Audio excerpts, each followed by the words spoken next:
Israel ಸೇನೆ ಏನಿದೆ ಇದರ ಆರ್ಭಟಕ್ಕೆ ಹಮಾಸ್ ತತ್ತರಿಸಿ ಹೋಗಿದೆ. ಅದರಲ್ಲೂ ಕೂಡ ಯಾವ ಪರಿ ಅಂದರೆ ನಮಗೆ ಯಾವ ಯುದ್ಧವೂ ಬೇಡ, ನಮಗೆ ಜೀವ ಇದ್ರೆ ಸಾಕು ಎನ್ನುವಂತಹ ಹಂತಕ್ಕೆ ಬರೆದಿದೆ. ಆದರೂ ಕೂಡ ಈ ಹಮಾಸ್ ಉಗ್ರರಿಗೆ ಬುದ್ಧಿ ಬಂದಿಲ್ಲ. ಯಾಕಂದರೆ ಒಂದಿಲ್ಲೊಂದು ರೀತಿಯಲ್ಲಿ ಯುದ್ಧವನ್ನು ಮುಂದುವರಿಸ್ತಿದ್ದಾರೆ. ಅದರಲ್ಲೂ ಕೂಡ ಹಲವು ವಿದೇಶಿಗರು ಈ ಉಗ್ರರಿಗೆ ಸಪೋರ್ಟನ್ನು ಮಾಡ್ತಿದ್ದಾರೆ.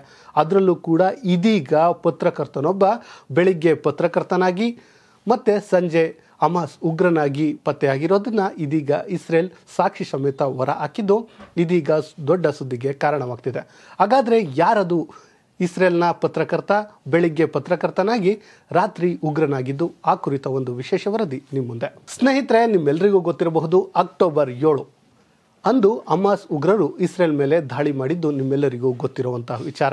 ಸುಮ್ಮನಿದ್ದ ಇಸ್ರೇಲನ್ನು ಕೆಣಕಿದ್ದು ಇದೇ ಹಮಾಸ್ ಉಗ್ರರು. ಆಗಿನಿಂದ ಶುರುವಾದ ಯುದ್ಧ ಇಂದಿಗೂ ಕೂಡ ಕಡಿಮೆಯಾಗಿಲ್ಲ. ಮೊದಲಿಗೆ ಅಬ್ಬರಿಸಿದ್ದ ಹಮಾಸ್ ಉಗ್ರರು ಇದೀಗ ತಣ್ಣಗಾಗಿದ್ದಾರೆ.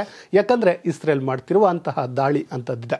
ಮೊದಲು ಸಣ್ಣದಾಗಿ ದಾಳಿ ಮಾಡಿದ ಇಸ್ರೇಲ್ ಇದೀಗ ರೊಚ್ಚಿಗೆದ್ದಿದೆ. ತನ್ನ ಯುದ್ಧೋಪಕರಣಗಳನ್ನು ಬಳಸಿಕೊಂಡು ಇನ್ನಿಲ್ಲದ ದಾಳಿ ಮಾಡ್ತಿದೆ. ಮೊದಲು ರಾಕೆಟ್ಗಳು, ಚಿಕ್ಕ ಪುಟ್ಟ ಏನು ವೆಪನ್ಗಳನ್ನು ಬಳಸ್ತಿದ್ರೆ ಇದೀಗ ವೈಮಾನಿಕ ದಾಳಿಯನ್ನು ಶುರು ಮಾಡಿದ್ದು ಸಿಕ್ಕ ಕಡೆ ಹಮಾಸ್ ಉಗ್ರರನ್ನು ಬಲಿ ಪಡೆದುಕೊಳ್ತಿದೆ. ಅದರಲ್ಲೂ ಕೂಡ ಹಮಾಸ್ ಉಗ್ರರು ಏನು ಸುರಂಗ ಮಾರ್ಗಗಳಿದ್ವು ಅವುಗಳನ್ನು ಇದೀಗ ಮುಚ್ಚುವಂಥ ಕೆಲಸವನ್ನು ಮಾಡಿದೆ.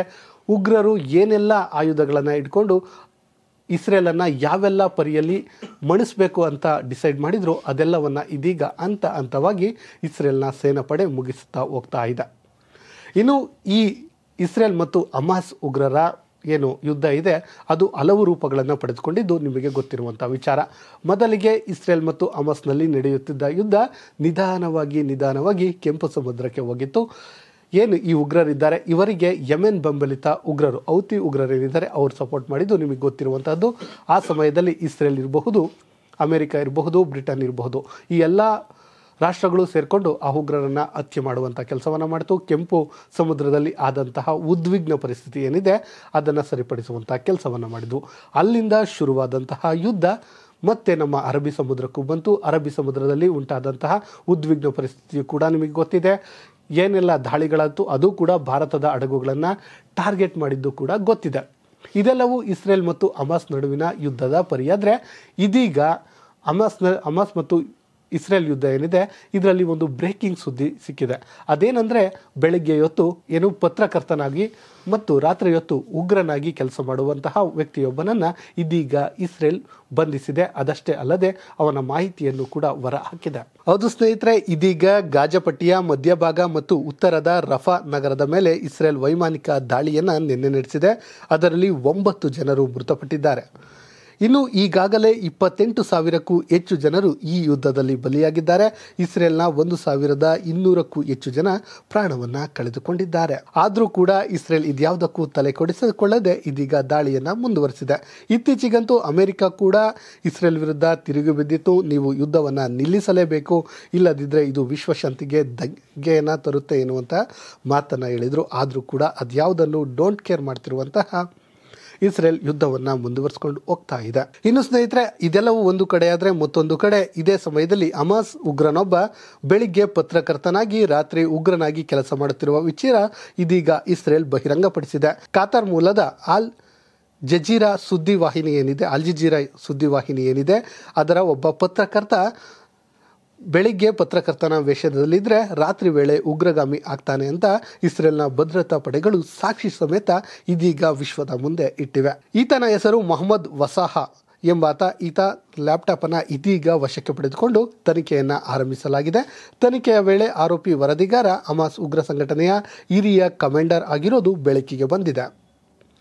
ಇದಷ್ಟೇ ಅಲ್ಲದೆ ಇಸ್ರೇಲ್ ಭದ್ರತಾ ಪಡೆಗಳ ಅರಬಿಕ್ ಭಾಷಾ ವಿಭಾಗದ ವಕ್ತಾರ ಲೆಫ್ಟಿನೆಂಟ್ ಅವಿಚೆ ಆಡ್ರಿ ಆರೋಪ ಮಾಡಿರುವ ಪ್ರಕಾರ ಈತ ಗಾಜಾಪಟ್ಟಿಯಲ್ಲಿ ಏನೆಲ್ಲ ಪ್ಲಾನ್ಗಳನ್ನು ಮಾಡಬಹುದಿತ್ತೋ ಅದೆಲ್ಲದಕ್ಕೂ ಈತ ಸಾಕ್ಷಿಯಾಗಿದ್ದಾನಂತೆ. ಇನ್ನು ಮೊಹಮ್ಮದ್ ಬಳಸುತ್ತಿದ್ದ ಲ್ಯಾಪ್ಟಾಪ್ನಲ್ಲಿ ಇಸ್ರೇಲ್ ಸೇನೆಗೆ ಸಿಕ್ಕಂತಹ ಪ್ರಮುಖ ಅಂಶ ಏನಪ್ಪ ಅಂದರೆ ಆತ ಇಲ್ಲಿಯವರೆಗೂ ತೆಗೆಸಿಕೊಂಡಿರುವಂತಹ ಫೋಟೋಗಳು, ಆತ ಯುದ್ಧೋಪಕರಣಗಳನ್ನು ಬಳಸಿಕೊಂಡಿರುವಂತಹ ಫೋಟೋಗಳು ಸಿಕ್ಕಿವೆ. ಇನ್ನು 32ನೇ ವಯಸ್ಸಿನ ಆರೋಪಿ ವರದಿಗಾರ ತನ್ನ ಕೈಯಲ್ಲಿದ್ದ ಹಲವು ರೀತಿಯ ಶಸ್ತ್ರಾಸ್ತ್ರ ರಾಕೆಟ್, ಗ್ರಾನೈಡ್ ಹಿಡಿದಿರುವ ಫೋಟೋಗಳು ಕೂಡ ಲ್ಯಾಪ್ಟಾಪ್ನಲ್ಲಿ ಸಿಕ್ಕಿವೆ. ಒಟ್ಟಾರೆಯಾಗಿ ಸ್ನೇಹಿತರೆ ಹೇಳೋದಾದ್ರೆ ಇದೀಗ ಇಸ್ರೇಲ್ ಮತ್ತು ಹಮಾಸ್ ನಡುವಿನ ಯುದ್ಧ ಈಗ 4 ತಿಂಗಳೇ ಕಳೆದಿದ್ರು ಯುದ್ಧ ಮಾತ್ರ ಮುಂದುವರಿತಿದೆ. ಇಸ್ರೇಲ್ ಒಂದು ರೀತಿಯ ಮೇಲುಗೈಯನ್ನು ಸಾಧಿಸ್ತಿದೆ. ದಿನೇ ದಿನೇ ಇನ್ನಿಲ್ಲದ ರೀತಿಯಲ್ಲಿ ಅಟ್ಯಾಕನ್ನು ಮಾಡ್ತಿದೆ.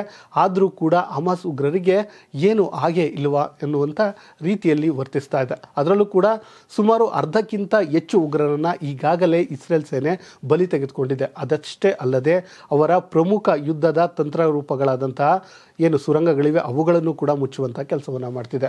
ಆದರೂ ಕೂಡ ಈ ಹಮಾಸ್ ಉಗ್ರರು ಮಾತ್ರ ಶರಣಾಗ್ತಿಲ್ಲ. ಆದರೆ ಅವರಿಗೆ ಅದೆಲ್ಲಿಂದ ಒಂದು ರೀತಿಯ ಉತ್ಸಾಹ ಬರ್ತಿದೆಯೋ ಅದೆಲ್ಲಿಂದ ಬೆಂಬಲ ಬರ್ತಿದೆಯೋ ಗೊತ್ತಿಲ್ಲ. ಒಂದು ವೇಳೆ ವಿದೇಶಗಳಿಂದ ಬೆಂಬಲ ಸಿಗ್ತಿದೆಯಾ ಅಥವಾ ಈ ರೀತಿ ಪತ್ರಕರ್ತರು ಮತ್ತೆ ಉಗ್ರಗಾಮಿಗಳಾಗ್ತಿದ್ದಾರಾ ಗೊತ್ತಿಲ್ಲ. ಒಟ್ಟಿನಲ್ಲಿ ಇಸ್ರೇಲ್ ಎಂತಹದ್ದೇ ದಾಳಿಯನ್ನು ಮಾಡಿದರೂ ಕೂಡ ಆ ತಕ್ಷಣಕ್ಕೆ ಕುಗ್ಗುವಂತಹ ಈ ಹಮಾಸ್ ಉಗ್ರರು ಮತ್ತೆ ಪುಟಿದೇಳುವಂತಹ ಕೆಲಸವನ್ನು ಮಾಡ್ತಾ ಇದ್ದಾರೆ. ಆದರೂ ಕೂಡ ಇಸ್ರೇಲ್ ಇದ್ಯಾವುದಕ್ಕೂ ತಲೆ ಕೆಡಿಸ್ಕೊಳ್ಳದೆ ಮತ್ತೆ ದಾಳಿಯನ್ನು ಶುರು ಮಾಡ್ತಿದೆ. ಅದರಲ್ಲೂ ಕೂಡ ನಿನ್ನೆಯಷ್ಟೇ ನಡೆದಂತಹ ದಾಳಿಯಲ್ಲಿ 9ಕ್ಕೂ ಹೆಚ್ಚು ಜನರು ಹತರಾಗಿದ್ದಾರೆ. ಇಂತಹದ್ದೇ ಸುದ್ದಿಗಾಗಿ ಸದಾ ನೋಡ್ತಾ ಇರಿ ಲೈನ್ ಟಿವಿ ಕನ್ನಡ.